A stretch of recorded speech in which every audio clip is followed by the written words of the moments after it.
I work with computers, math. Math? What kind of math? Number theory. Research. No way, I work with numbers myself. I mean, not traditional. I work with the Torah. Amazing! You know, Hebrew's all math. It's all numbers. You know that? Here, look. The ancient Jews used Hebrew as their numerical system. Each letter's a number. Like the Hebrew A, Aleph, it's 1. B, Bet, it's 2. You understand? But look at this. The numbers are interrelated. Like take the Hebrew word for father. Av, Aleph, Bet. 1, 2 equals 3. All right? Hebrew word for mother, Aim, Aleph, Mem.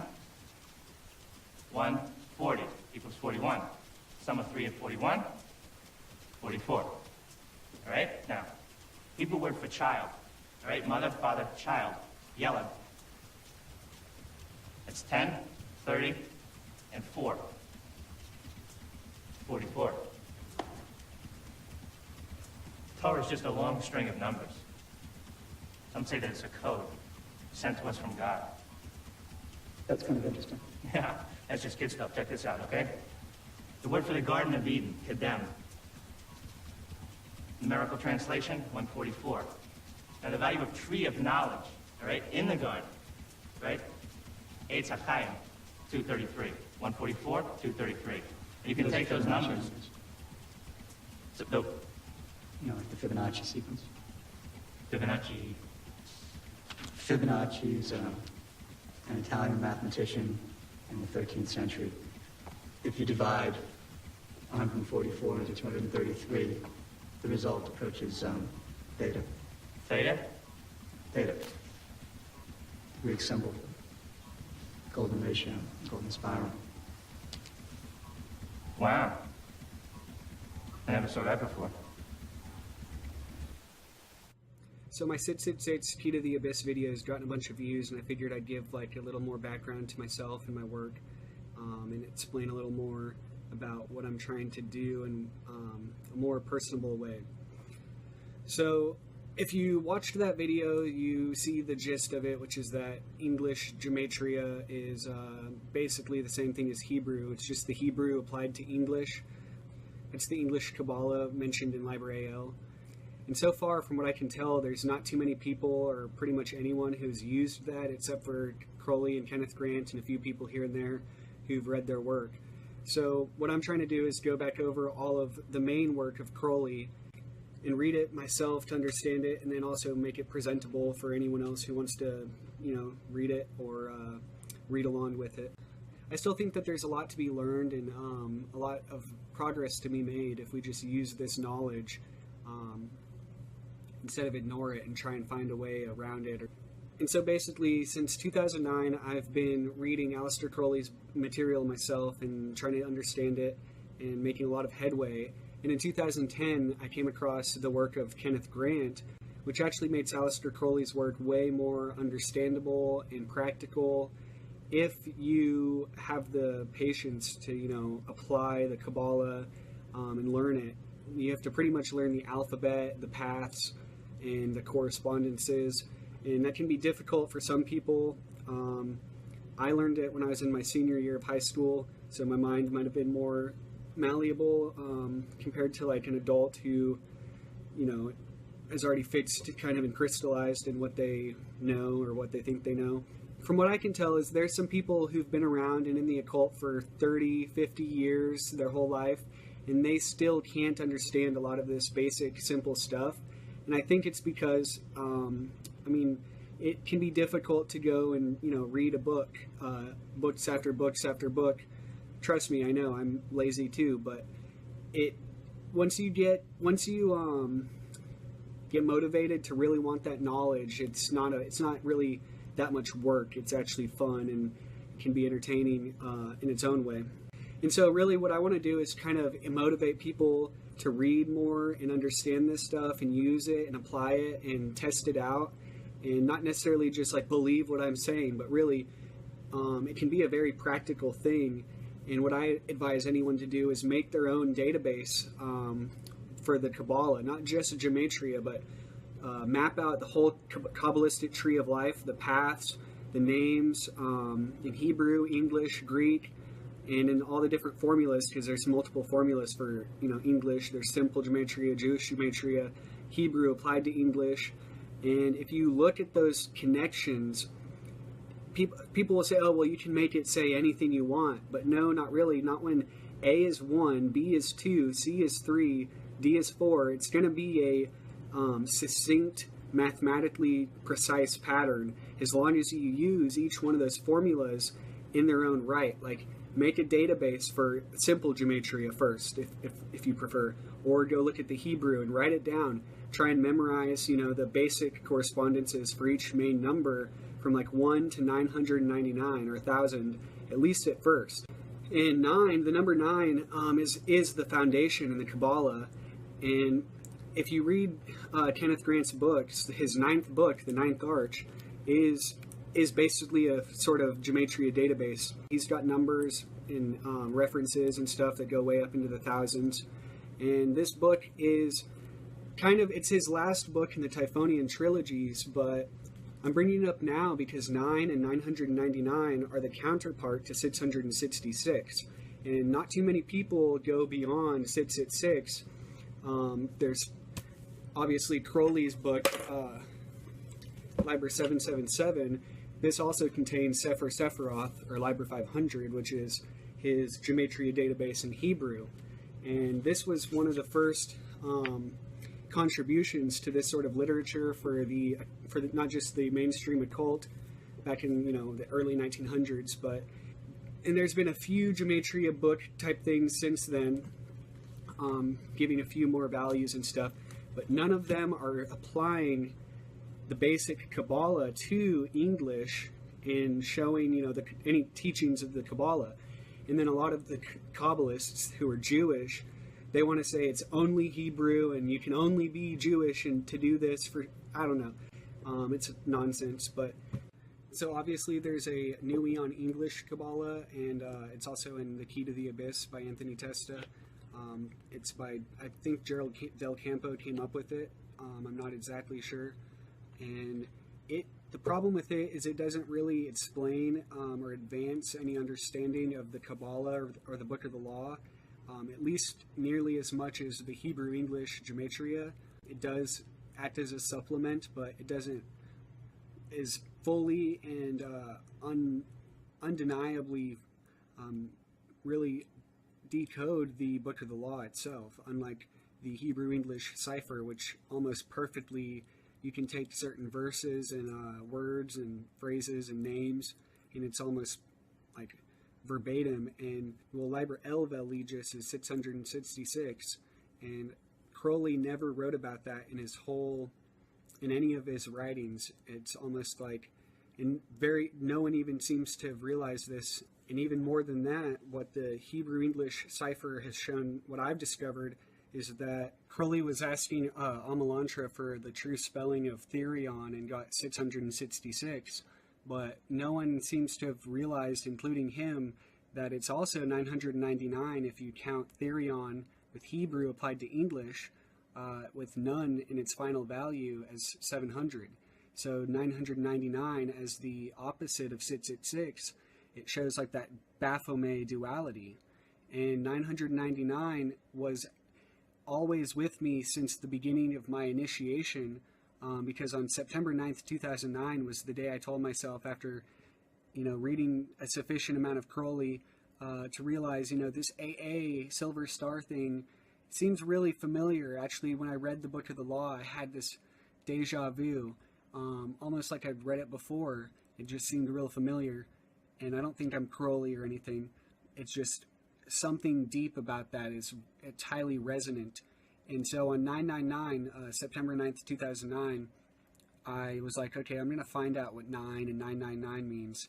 And then slowly over time, I started learning all the gematria, and I realized 999 is like the full egg, the full zero. Because after 9, everything repeats, and 1,000 is the Aleph in full, which is like a new universe. It's like a macrocosm.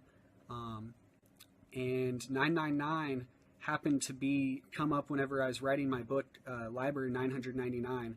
I was like, that's the perfect number for all this stuff. But then I titled it Liber Mayan, because Mayan I took as my like probationer name for multiple reasons. It's like synonymous with my actual name, and simple gematria, and 102 has a bunch of connections. But if you spell Mayan with N final, and I did this after I had come up with this book title, and Liber 999, or Liber Mayan is 999. And I was like, okay, that's kind of weird.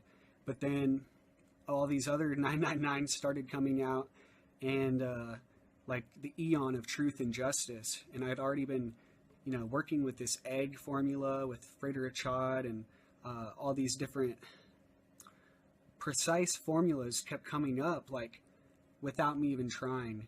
And so it all clicked, and I was like, okay, there's too much to this, and I had to write it down.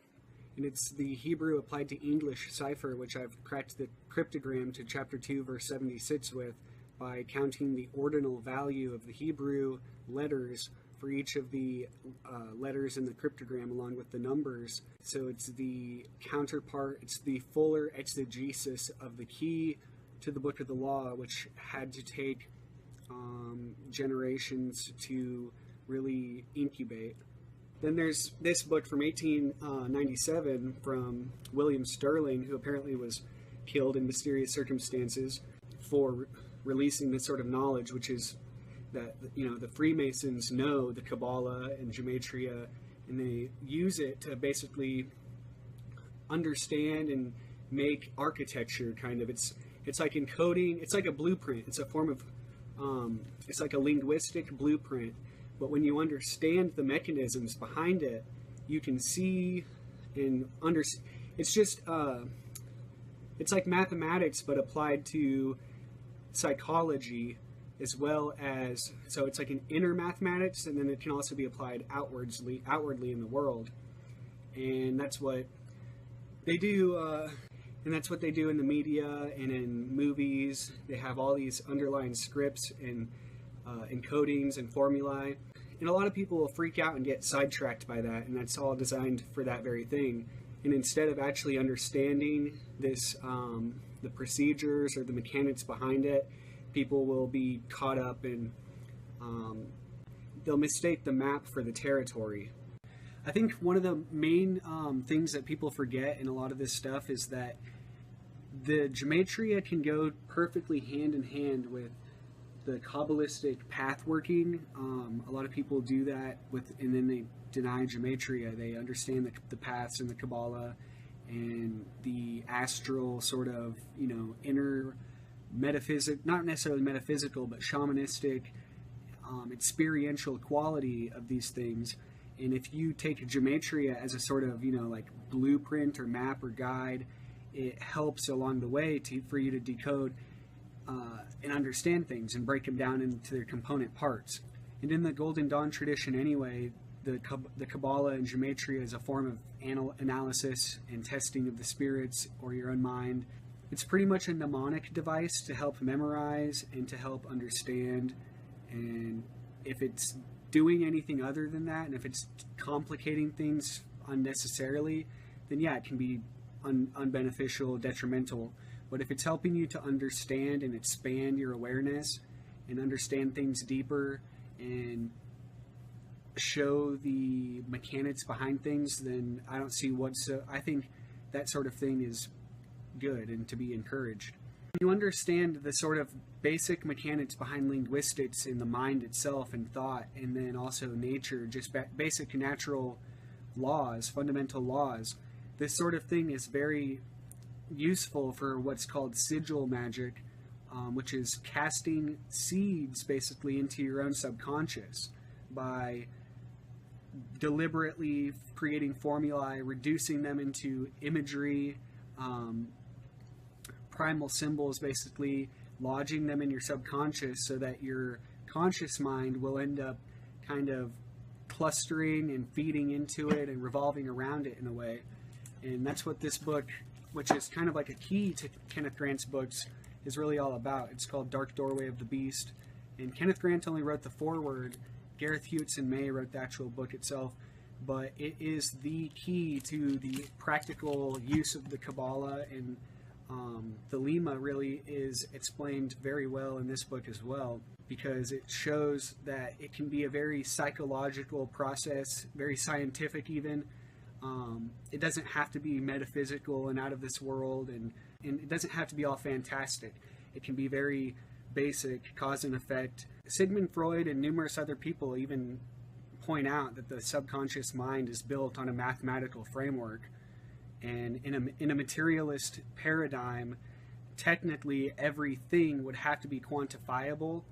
So numbers would be the universal language, which Pythagoras, already discovered. And Einstein even says mass and energy are convertible.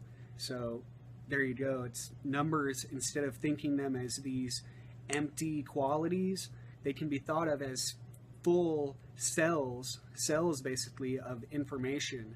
And there is a fractal holographic kind of quality. With a background in psychology and philosophy, people can go pretty far, but without that, you're not going to get very far. You're going to probably fall into whatever traps your religious upbringing has put into you, or your psychological conditioning based on all the news media nowadays. It's very nihilistic and atheistic and disempowering for the individual, whereas this stuff is very empowering. And if you're going to deny that sort of thing to yourself, then you're not going to get very far. And that's what I noticed a lot of this boils down to, is people denying themselves the authority and the power for any of this stuff to be of practical use for themselves. It's almost as if they need an authority figure to tell them and put, for whatever reason,